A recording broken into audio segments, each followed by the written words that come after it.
Doctor මේ පුදුමාකාර අවිවේකයක් ඒක සතියන්තයක් කියලා ගත කරගන්න විදිහක් නැහැ. ඒ පීඩනය හරිම දරුණුයි. මට නම් මේක සමහර වෙලාවල් වලට මේ පීඩාකාරී ජීවිතය ගැන මට නිදහස කොතනකද තියෙන්නේ කියලා හොයාගන්නවත් නැහැ.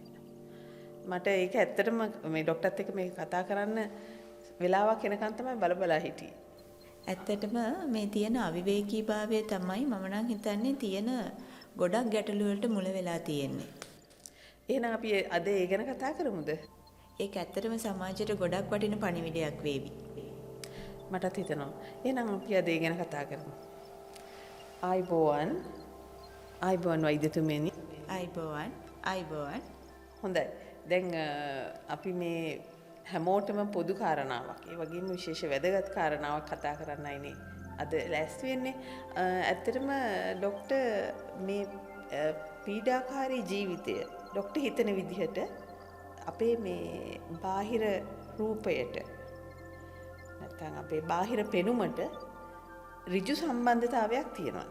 ඇත්තටම පීඩාකාරී ජීවිතය හරහා මොකද වෙන්නේ? අපේ මානසික සෞඛ්‍ය පිරිහෙනවා. ඉතින් මේ සිරුරේට තියෙන ලොකුම හතුරා තමයි මානසික ආතතිය කියලා කියන්නේ. මේ පීඩාකාරී ජීවිතයේත් එක්ක මානසික ආතතිය නිරන්තරයෙන් නැති වෙන දෙයක්. ඉතින් ප්‍රධානව මානසික ආතතිය වැඩි වෙනකොට අපේ හෝමෝන ඉම්බැලන්ස් වෙනවා. ප්‍රධානයෙන් කෝටිසෝල් හෝමෝන් එක. අපි බැලුවොත් ඔය කෝටිසෝල් හෝමෝන් එක හරහා තියෙන ආහාර රුචිය, ඒ කියන්නේ කෝටිසෝල් හෝමෝන් එක වැඩි වෙනකොට මොකද වෙන්නේ? පුද්ගලයෙක්ට තියෙන ආහාර රුචිය වැඩි වෙනවා. එතකොට එයා නිරන්තරයෙන් කන්න බලනවා. ඒ වගේම අපි කන කෑමවල තියෙන ෆැට් එක, එහෙම නැත්නම් මේදය ඇබ්සෝබ් වෙන එක, එහෙම නැත්නම් අවශෝෂණය වෙලා තැම්පත් වෙන එකත් වැඩි වෙනවා. ඉතින් නිකමඩ හිතන්නකෝ දැන් මානසික ආතතිය වැඩි වෙනවා, කෝටිසෝල් හෝමෝන් එකත් වැඩි වෙනවා. එතකොට මොකද වෙන්නේ? මිනිස්සේ කෑම කන එකත් වැඩි වෙනවා, ෆැට් එක තැම්පත් වෙන එකත් වැඩි වෙනවා. ඊට අමතරව තව තියෙන ප්‍රධාන ගැටලුවක් තමයි කොලජන් තන්තු විනාශ වෙනවා. දැන් අද සමාජයේ කොතන බැලුවත් කියන්නේ කොලජන් ඩ්‍රින්ක්ස් තියෙනවා, කොලජන් ටැබ්ලට් තියෙනවා, ගාණ්ඩ ආලේපන තියෙනවා, කොලජන් ෆේෂල් කියයි, කොලජන් නමත් එක්කෙන විවිධාකාර දේවල් තියෙනවානේ. හැබැයි ඉතින් කවුරුත් හිතන්නේ නැහැ නේද කොලජන් නැති වෙන්න බලපාන ප්‍රධාන හේතුව මොකක්ද කියලා. ඔබතුමියට තේරෙනවා ඇති කොලජන් නැති වෙන්න ප්‍රධානම හේතුවක් විදිහට එතකොට වෙන්නේ මානසික ආතතිය. ඉතින් අපිට පුළුවන් නම් මේ මානසික ආතතියෙන් මිදෙන්න එතකොට අපිට නිකම්ම ලස්සන ශරීරයක් හදාගන්න පුළුවන්. ඉතින් ශදාරා අපි මුලින්ම කරන්නේ ඔයාලගේ මේ තියෙන මානසික ආතතිය කියන මායාව අයින් කරලා ඔයාගේ මනස නිරෝගී කරන එකයි. බොහෝ දෙනෙක් හිතාගෙන ඉන්නේ ශදාරා කියලා කියන්නේ නිවාඩු නිකේතනයක් කියලා. නමුත් දැන් බලාගෙන යද්දී ඔබ වැනි වෛද්‍යවරුන් ඉන්නවා, වෛද්‍ය ප්‍රතිකර්ම කරනවා, එතකොට මානසික සුවතාවය ගැන කතා කරනවා.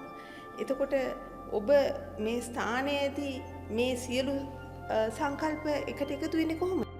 ආයුර්වේදයේ තියෙනවා ශ්ලෝක පාඨයක් ප්‍රසන්න ආත්ම ඉන්ද්‍රිය මන ස්වස්ත ඉත්‍යාභි දීයතේ කියලා. ඒ කියන්නේ මනස ප්‍රසන්න වෙන එක තමයි නිරෝගී පුද්ගලයෙකුගේ ප්‍රධානම අංගයක් කියන එක ආයුර්වේදයේ සඳහන් වෙලා තියෙනවා. ඉතින් දැන් ඔබතුමීම දන්නවනේ අපි ඉස්සෙල්ලාම පටන් ගත්තෙත් කාර්යබහුල ජීවිතයක් ගත කරනවා කියලානේ. ඉතින් කාර්යබහුල ජීවිතෙන් මදක් ඔබව ඈත් කරලා මානසික සුවතාවය හදන එක තමයි අපි මෙතන ප්‍රධානව සිද්ධ කරන්නේ.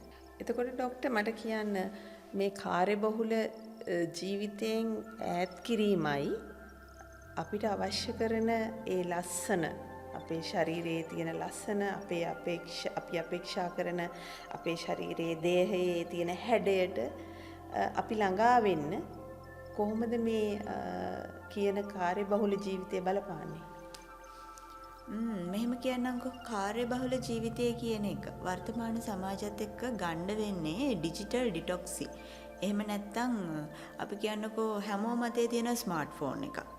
මන් දන්නේ නැහැ මේ පුද්ගලයෝ දෙන්නෙක් එක ළඟ හිටියොත් ඒ දෙන්නට දෙන්න කතා කරනවාද කියලා. මොකද දෙන්නගේ මතේ ෆෝන් තිබුණොත් ඒ දෙන්න ෆෝන් එක අතේ.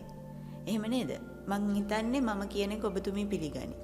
ඒ වගේම ගොඩක් අය වැඩ කරන්න පුරුදු වෙලා තියෙන්නේ ස්මාර්ට් ෆෝන් එහෙම නැත්නම් කම්පියුටර්ස් මැෂින්ස් උපයෝගී කරගෙන. ඉතින් බොහෝ වෙලාවට බොහෝ කට්ටිය එක තැන වාඩි වෙලා ඉන්නවා. එයාලට ඇවිදීමක් වෙන්නේ නැහැ, ව්‍යායාමයක් වෙන්නේ නැහැ. අනික අර නිරන්තරයෙන්ම S2 එක දිහාවකට යොමු වෙලා තියෙනවා. බෙල්ල එක ඉරියව්වක තියෙනවා, කොන් දෙක ඉරියව්වක තියෙනවා. ඔහොම ඉන්නකොට මම හිතනවා කියන්නේ ඔබතුමියත් අපේ ප්‍රේක්ෂකයොත් ඒක අවිවාදයෙන්ම පිළිගනීවි. ශරීරයට කිසිම ව්‍යායාමයක් සිද්ධ වෙන්නේ නැහැ. ඒ වගේම මනසත් හරිම ව්‍යාකූල වෙලා තියෙවි. ඉතින් අපි ප්‍රධානව කරන්නේ කාර්යබහුල ජීවිතයෙන්, ඒ කියන්නේ ඔය දැන් ස්මාර්ට් ෆෝන්, එහෙම නැත්නම් කම්පියුටර්ස්, වගේ ටෙලිවිෂන් ඊළඟ ප්‍රධානම දේ. ස්මාර්ට් ෆෝන් කොහොම මම විශේෂයෙන් කියන්න ඕනේ සෝෂල් මීඩියාස් ගත්තාම Facebook කියයි TikTok කියයි එක ඒවා තියෙනවා. ඉතින් මිනිස්සු මේවට ඇඩික්ට් වෙලා ඉන්නේ දැන්.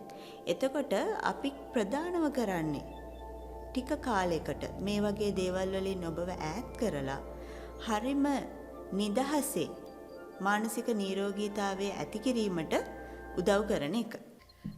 මට පැහැදිලි වුණා. නමුත් මට තව එක දෙකක් පැහැදිලි කරගන්න ඕනේ ඔබතුමියකින්.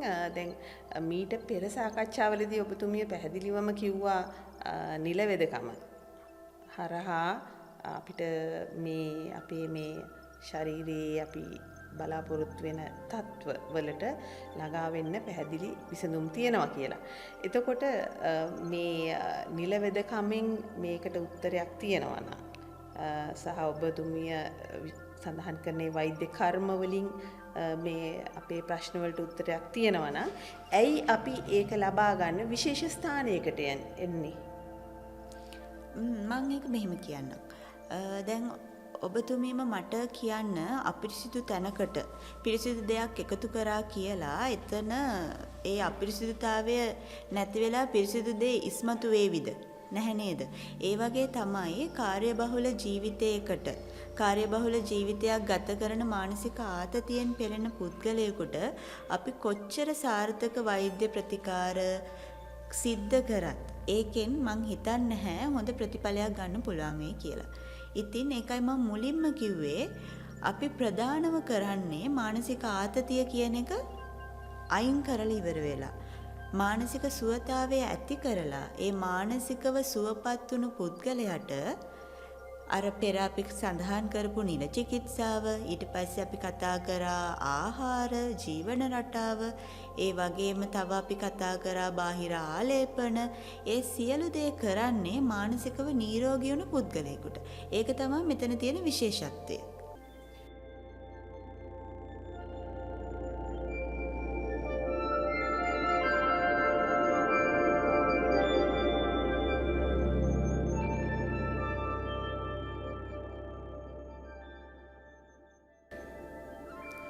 ඔබේ ජීවිතයේ දුවන එක මොහොතකට නතර කරන්න.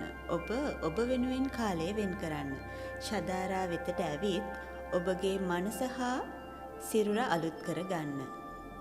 ඔබ මෙතනින් පිට වෙලා යන්නේ වෙනදාටත් වඩා ආත්ම විශ්වාසයකින් හා නිරෝගී පුද්ගලයෙකු විදිහටයි. ඒක තමයි ශදාරා අපේ විශ්මය. බොහොම ස්තුතියි වෛද්‍යතුමියනි. අපි මෙතෙක් කල් කරපු සියලු සාකච්ඡාවල ප්‍රතිඵලයක් විදියට මම හිතනවා අපිට නිරෝගී සුවය, සතුට සහ අපේ මනසේ සැහැල්ලුභාවයට මේ සියලු කරුණු උදව් වෙයි, උපකාරී වෙයි කියලා. අපි නැවත හමු වෙන්නේ සදාරා සුවනිකේතනයේ.